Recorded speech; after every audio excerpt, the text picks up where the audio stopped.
Greetings, viewers, and welcome to my first foray into a solo Let's Play. And I figure, what better way to kick things off than with the very first video game I ever played, Teenage Mutant Ninja Turtles for the NES.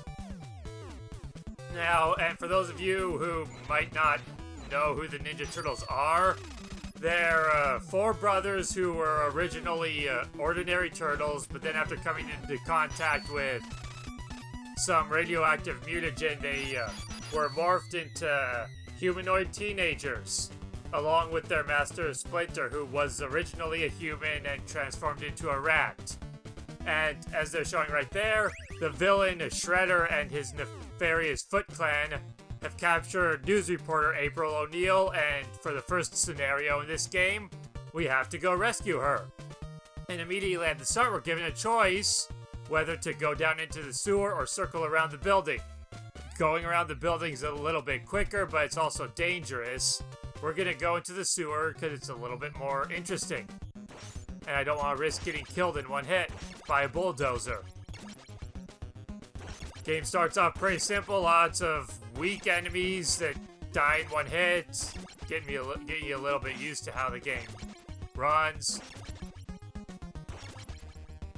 There's the foot soldier, and you can play as any of the Ninja Turtles throughout the game. The game gives you the option of swapping between them. If you enter the pause menu, you get a map of the overworld for the area.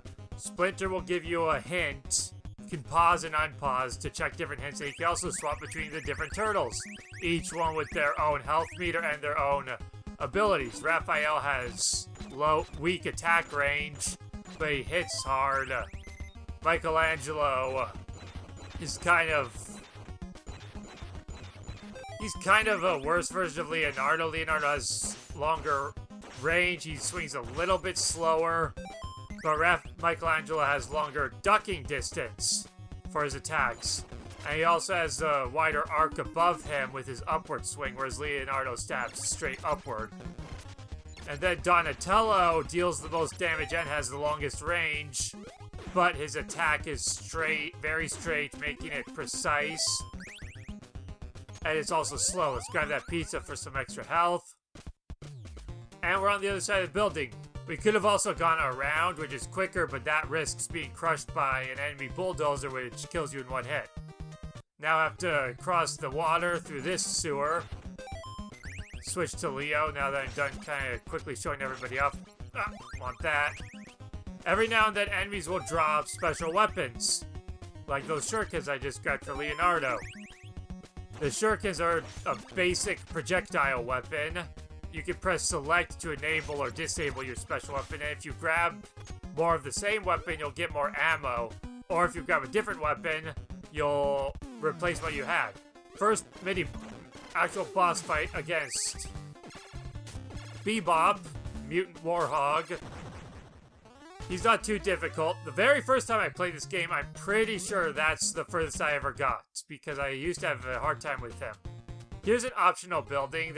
You don't have to go in here to progress with the game, but there is some pizza up there to restore health. The full pizza will fully replenish your character's health.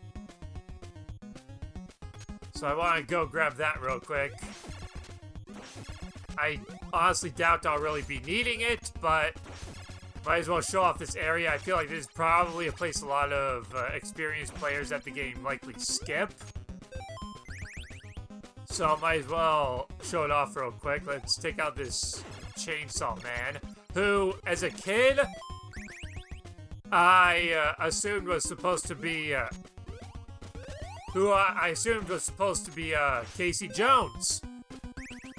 Weird, I know, but, you know, as a kid, I assumed that all these bad guys had to be from the cartoon, so I had to take some liberties as far as assuming what they were. Like, these guys I assumed were supposed to be rock soldiers from Dimension X. And as far as the chainsaw guys being Casey Jones, I came to that conclusion mostly because on my old TV back then, it looked like he was wearing a hockey mask. Now, clearly here, it doesn't really look quite so much like that. But that's just the conclusion I came up with back then. As for enemies I didn't recognize, like those hoppy guys I just ran into, or those flying robots in the sewers, those enemies I always just assumed were from episodes I had never seen. I actually don't remember what is in here. It's another dead end, I'm sure. Or like these guys, for example. I just assumed they were from an episode I'd never seen. This frog guy, I believe I thought was supposed to be based on those mutant frogs that appear at some point later in the series. I'm off to a dreadful start. But it did let me show off another one of the more interesting mechanics of this game, which is that every time you enter an area, it's not exactly the same. Each area in the game has a few different variations of enemies that can appear. So, you can enter a place, and that's one thing I used to abuse a bit as a kid when I was more familiar with the game. I would enter a place, and if I didn't like, I had the setups memorized for a lot of the older stages. So if I entered a place and I didn't like the setup I saw, I would leave and go back in to get an easier arrangement of enemies. This is a power-up that appears rarely throughout the game. It makes you invincible and allows you to just plow through the enemies. And I think that's it in this place. So this was just a complete waste of time. Sorry about that. I actually didn't remember at all what was in here. So I just wanted to check and also to show it off. I imagine most people who go through this game, like with that previous building, probably just ignore a lot of these side areas. So some people who've maybe watched a more optimized playthrough would want to see some places that maybe don't normally appear.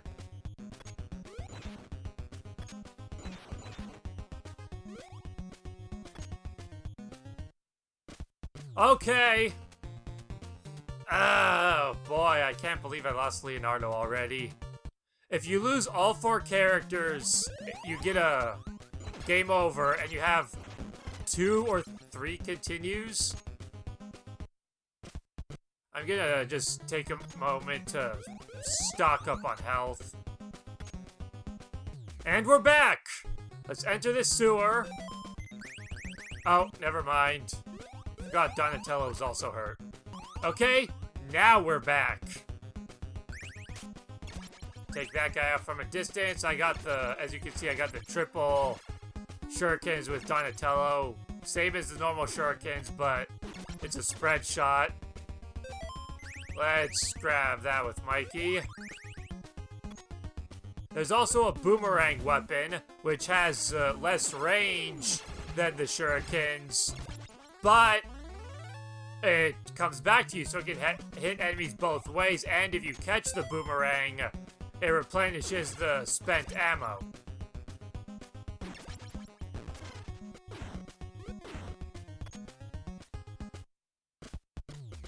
And we're at the end of this area. Find and help your friend in this stage. You can do it. I actually don't know where that would be. It's been so long since I've lost anybody, I don't remember where that is. Because one of the interesting mechanics about this game is when a character is defeated, they're not actually dead, they're just captured. And if you find them in pre-designated locations, you get them back at full health. But I honestly don't remember where that is in this stage. I can't recall the last time I lost anybody in this area, so that doesn't bode well for the rest of this playthrough. These guys I used to think were supposed to be the Rat King looked a lot more like it with their colors on an older TV. Just another example of me seeing an enemy in this game and trying to figure out who they're supposed to be from the cartoon. Which I think is interesting because I've heard a lot of people in more recent years complain about how this show doesn't have as many enemies from the show as they would like. And I can understand that, but when I played this game as a kid, that never really crossed my mind because I just assumed, like I said, if it was an enemy that I didn't recognize, I just thought they were from an episode I hadn't seen before. Alright, so he took out Rocksteady and rescued April O'Neil. Don't let the Foot Clan destroy the dam. You have my support.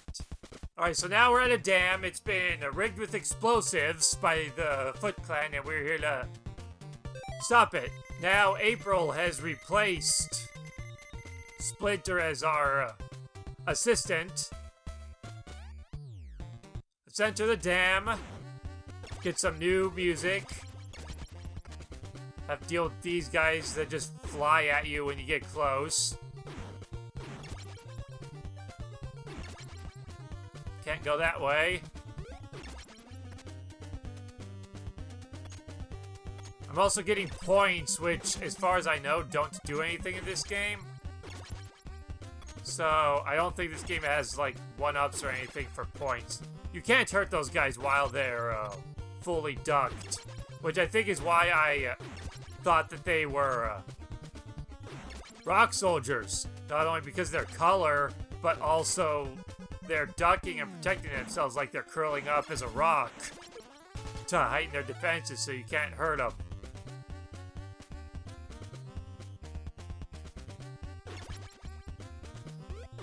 Oh!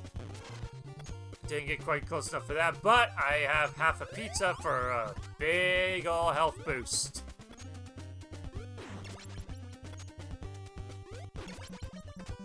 Just be careful. The boss music started playing, but because there's enemies on the screen, he won't appear until all non-boss enemies have been defeated. It's one of these guys. A lot of the mini-bosses in this game are just like that. Just normal enemies that the game's basically like, you gotta defeat this guy. We're not gonna let you progress until this particular enemy is defeated.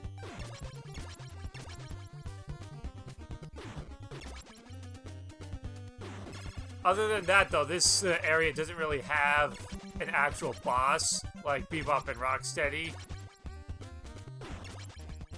It's just a simple... Well, simple. I say that, but this stage gave a lot of us hell when we were kids because of the upcoming segment. Grab the pizza. Jam to some rockin' tunes.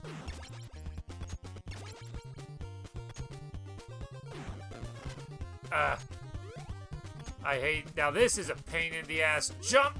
Made it my first try. I usually don't. That usually takes me a few attempts. There's a foot soldier. Enemies can appear sometimes on the world map. I've got to dive under here for a swimming section.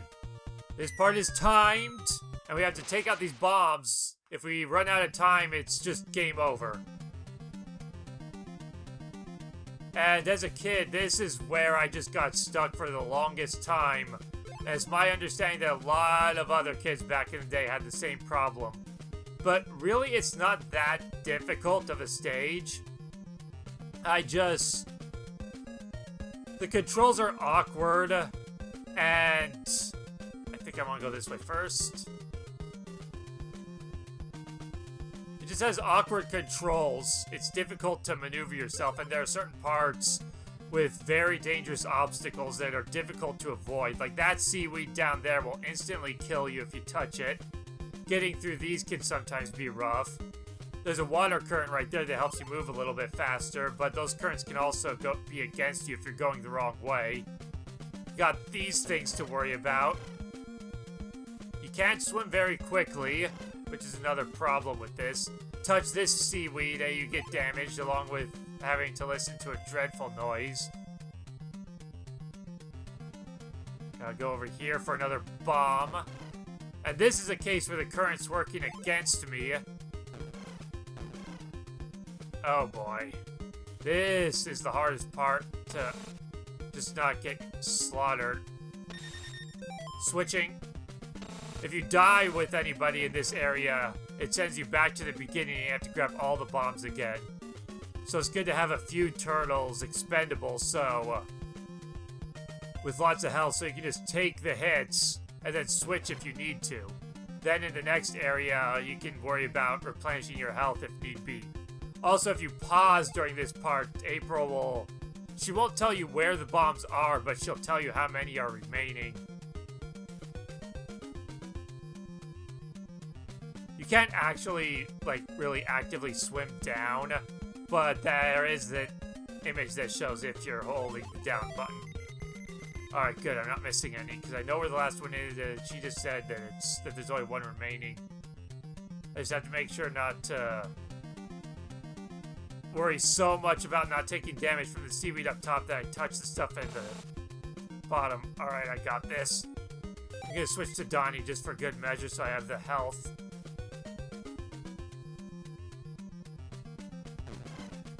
I'm pretty sure as a kid I did that area so many times that I was able to beat it without getting damaged.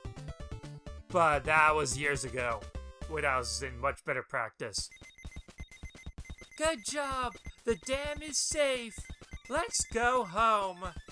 So we return to our home in the sewers. Here! But, it's been ransacked! And Master Splinter is missing! Suddenly the TV turns on, and the village Shredder appears. This is Shredder. Listen to me, turtles. We have taken Splinter. To get him back, you must defeat the Foot Clan. We're waiting for you. Ha ha ha. Huge map now. Let's go and help Splinter. And now we're in the city. And this seems like as good a place as any to stop because this area will take some time. So, next time on Teenage Mutant Ninja Turtles, we'll explore this vast city, look for Splinter, and try to rescue him from the Foot Clan. See you next time.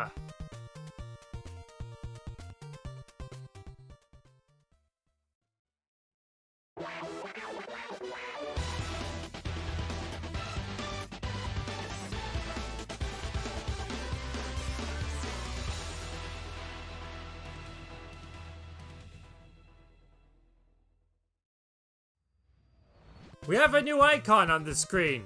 I need a good spot where I can farm some health. The likelihood of me beating it with how things are going currently seems very low. This is quite a big map compared to what we've seen before. Strolling through the city. Just like a true ninja, killing the enemy without their knowing. Truly. These are Shredder's greatest soldiers. Bye.